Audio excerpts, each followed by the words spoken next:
he's also using his feet. And then there's something, he has a bag, and this bag, the wind is blowing something. What is it blowing? It's blowing mail. Why would he carry a bag of mail? What can we infer from that? So we can probably infer that that's probably maybe a mailman.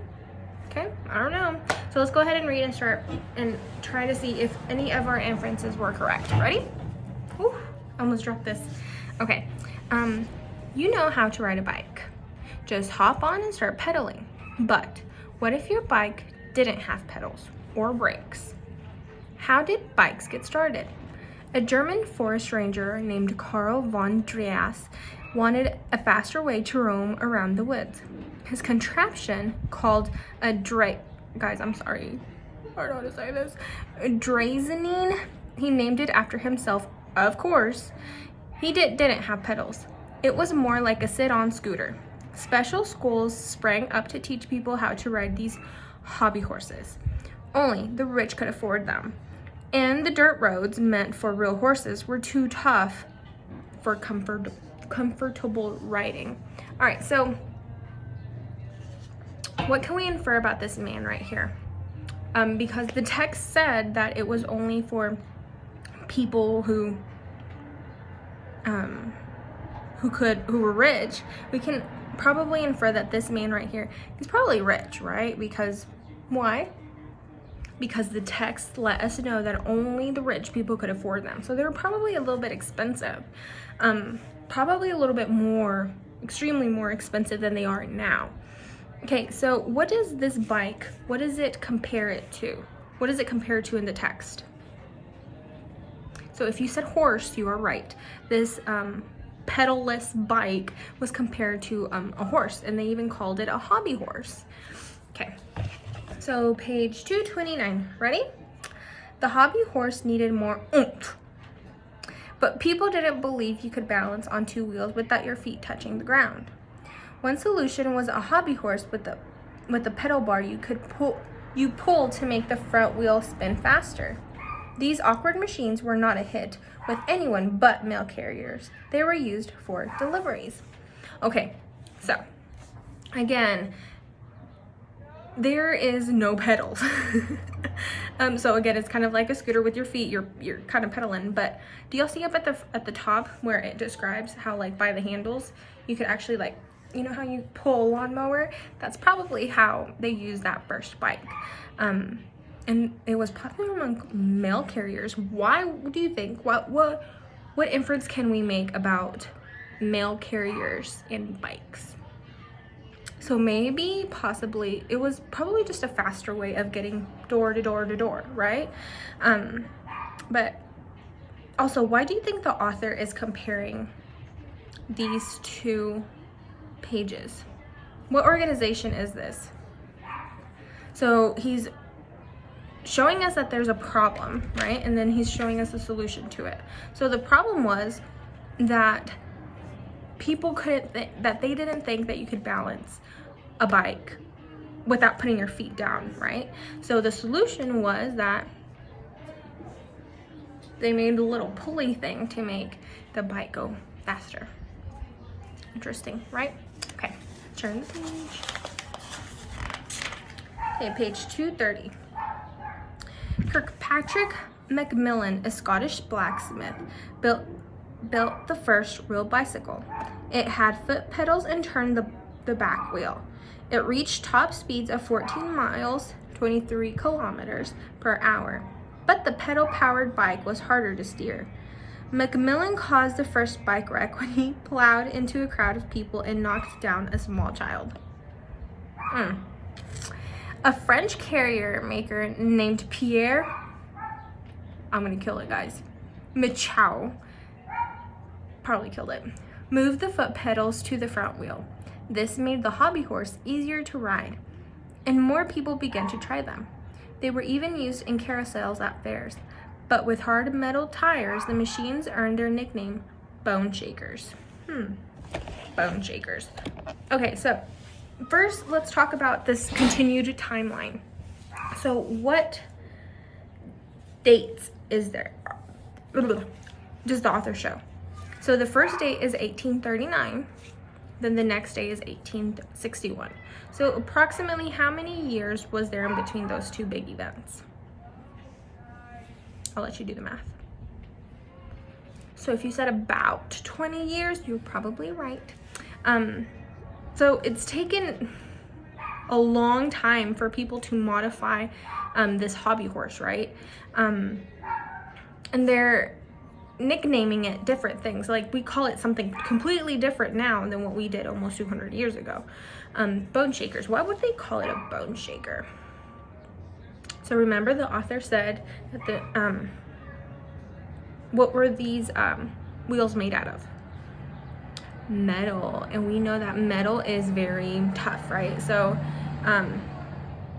our rubber tires, they kind of like mold and bend according to what we're riding on, right? So will the metal, will it mold and bend according, is it very flexible like the rubber? Not very. So yes, these bone shakers, that's what they're called. Okay, so I just completely blanked out. I'm going crazy, guys. Sorry, let's continue. Okay, page 232. 1870, 1881, and 1885. So the timeline still continues, and it is showing us that it's not only showing us how much time is passing by, but it's also showing us the progression. So this still happened first, this happened second, this happened third. It's still going in chronological order. Okay, so on the illustration on page 232, guys, what do y'all see? Y'all see this crazy man, right? And he is being lifted up by this other man with like this beard and mustache onto this like super tall bike. Like, what's the purpose of that, friends? What is it? And then on page 233, we see the queen. Well, what looks like the queen, because she has like a tiara, right?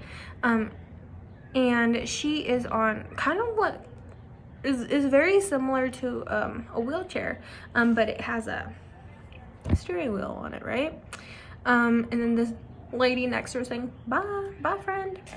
And then below it, we see this gentleman, and he is going down a steep slope, and it looks like he's either screaming or he's afraid for his life.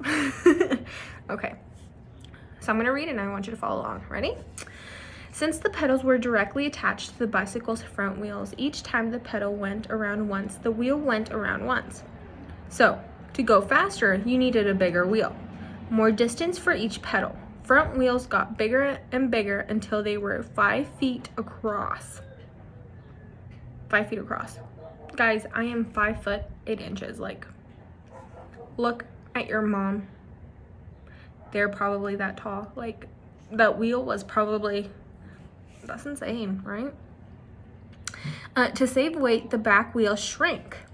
The fast, big-wheeled bikes became so popular that they were called ordinaries. Getting on one was a little out of the ordinary, though. You had to have a boost from a friend or a running start, and then hope that the road ahead was smooth. Bumps sent riders flying over the handlebars, which was known as taking a header. So this idiom, taking a header, why do you think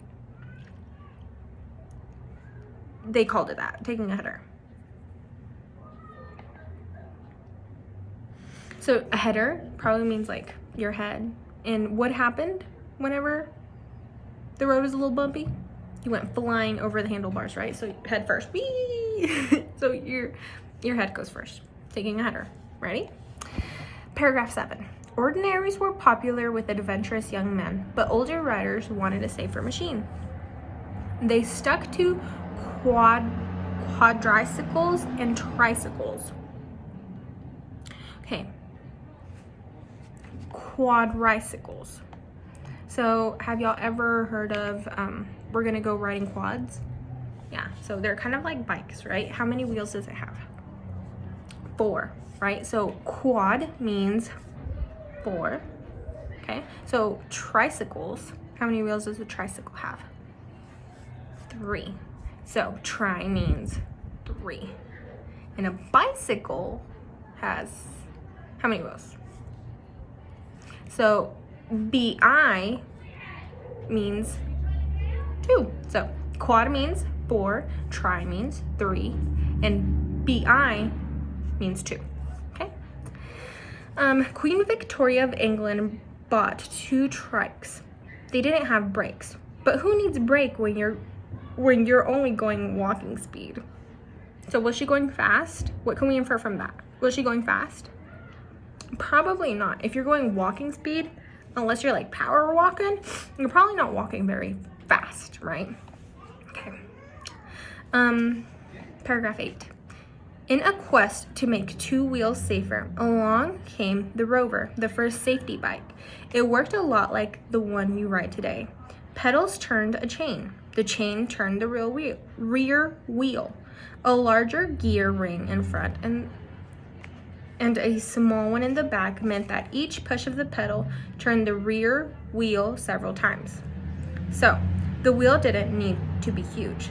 The new bicycles were fast, safe, and less expensive, but with their solid rubber tires, the ride was still pretty bumpy.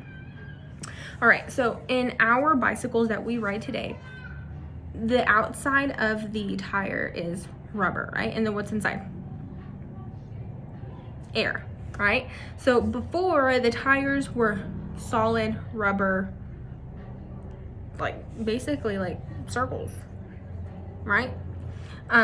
So that still kind of meant that with the air now, they can still bend and mold and are a little bit more flexible. So before, like, they weren't as flexible. I don't know what to compare it to. Dog toys. Okay, so some of the dog toys, they're made out of, like, the really tough ones, they're made out of rubber, and they're very hard. Why would you want a hard rubber toy for a dog? So you can probably chew on it, right? And have something to chew and chew and chew and chew and keep on chewing so you don't have to repurchase new toys. Well, you don't want that for the bike, right? You kind of want something that's going to bend and kind of cushion your ride, right? Okay. All right. Page 234. Okay, so we continue on with the timeline. And do y'all see that for the first time, the author uses an actual photograph versus an illustration? So why do you think the author does that? It's interesting, right? Okay, and then, let's start off with 1889. So we see a tricycle. Do you remember tri means 3? So we see a tricycle right there, a little boy, and it looks like the ground might be wet because the bicycle that he's riding on, there's like little water droplets coming out of it. And then there's in the 1890 one, there's a man that kind of looks a little, I don't know, a little crazy. He has a crazy look on him. And then again on the 1975 date, we see a little girl riding her bike. Okay, ready? Paragraph 9. To give his son a more comfortable ride, John Boyd Dunlop wrapped a garden hose around the wheels of his tricycle. Water-filled hoses didn't work very well, but air-filled hoses were a success. The modern tire was born. So there we go. This is so it wasn't like the illustration shows that the water or the ground wasn't wet. It was the actual water coming out of the tire. Paragraph 10. With safe, cheap, comfortable bikes, cycling became a national craze. Cycling clubs sprang up all over. Bicycle races were popular, especially 100-mile centuries. Cyclist also, what's a cyclist? A person who rides a bike. Cyclists also pushed to get roads paved. Dirt, gravel, and mud were hard on bikes. Doctors even worried about the possible effects of riding too much. The strain of balancing, for instance, might cause bicycle phase. So this illustration right here is what the doctors might have pictured whenever they said a bicycle phase. Very interesting, isn't it? Ooh. Paragraph 11. Women, youth, and working people particularly enjoyed the new freedom bikes gave them. Before bikes, only rich people with horses could go out and see the country. Now everyone could go. It's hard to ride in long skirts, so many women cyclists started wearing puffy pants, known as bloomers. This started a fashion revolution that eventually ended the era of long dresses for good. So, era. Remember, era, we said it was a period of time. So, what ended up happening was like people would ride their bikes, and well, girls would ride their bikes, and it gets stuck in. It gets stuck, right? So you ended up wearing little puffy pants, and that's how women kind of started wearing pants and not dresses all the time. Interesting. Paragraph 12. In the early days of cycling, many riders were hurt by pitching over the handlebars. A few more leather caps, which didn't do much to cushion the blow. But when biking got popular again in the 1970s, riders demanded good helmets that actually protected the head. Finally.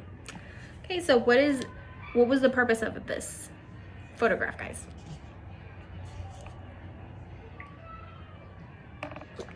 So this photograph illustrates what modern safety on a bike kind of looks like.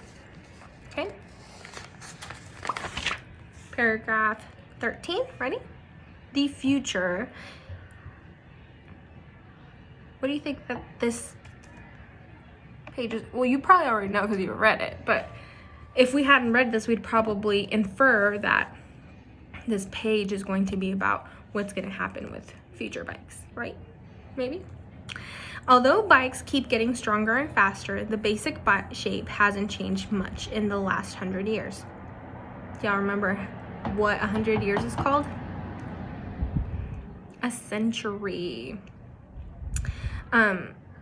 It's a simple, efficient design that's hard to improve on. Today, in the United States, we get around mostly by cars, but bikes are still the most popular vehicles on Earth. Who knows? Maybe someday they'll rule the roads again. All right, guys, so what I want y'all to do is oh, can y'all see it? I'm getting like a really bad glare. Okay, so I want y'all to do your pie. Remember the P stands for, I want to say persevere, guys. I blanked out. Persuade. I stands for inform. E-N stands for entertain. E-X stands for explain. So F stands for fiction. The NF stands for nonfiction.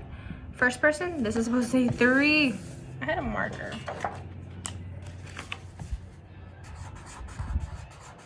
Okay, sorry. First person, third person, okay? So I want you to finish the sentence. The author, I want you to be using this to give me your sentence, okay? For the author's purpose. All right. So after you do your pie, guys, I need you to do your pie first because this is gonna help you answer the questions, okay? I want you to answer questions on page 237, okay? So number 1 says reread page 230. So the question is giving you where you need to go. So where do you need to go? Page 230. So turn to page 230. What features did Kilpatrick Macmillan add to make the first real bicycle? What are some problems with it? Okay, so on page 230, Macmillan made a bike, right? And then he added something that was like a little bit too much. Okay, so I want you to tell me what the problem was. But then I want you to tell me what the solution to it was. Okay? Okay, so review pages 232 to 233. Okay, tells you the answer. What page is the answer on? 232, and 233. Why did bicycles change from the Ordinaries of 1870 to the Rover in 1885? Okay. And then number 3, what details in the text explain how bicycles became very popular in the 1980s? So it doesn't tell you a page number, right, of where you can go find the answer. It tells you a date. So remember that this passage, this story is in chronological order, and it is also in timeline fashion.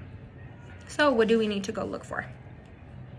We need to go look for the date of, if you said 1890, I hope you're right. Okay, so let's go do that. Okay, so pause it, do that, and then come back.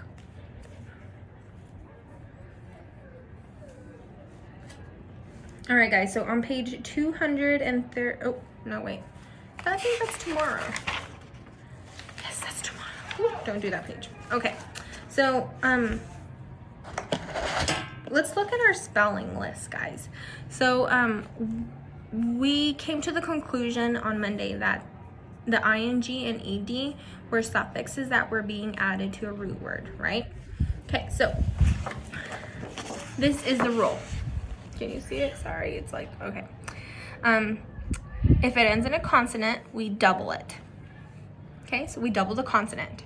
If a word ends in a consonant, we double it. So like the word swim. What do we need to do to that M? Because it ends in that consonant, we need to double it. Okay. If it ends in a consonant, we double it. And we add ed or ing to the word.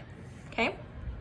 And if the word ends in a vowel, like an E, like in love, you drop it and add ed or ing. Okay? So you're going to, this is what you're going to do for our spelling activity today. You're going to tell me the root word. So our example is swim. Yeah, there we go. Swim. That is our root word. Upper word.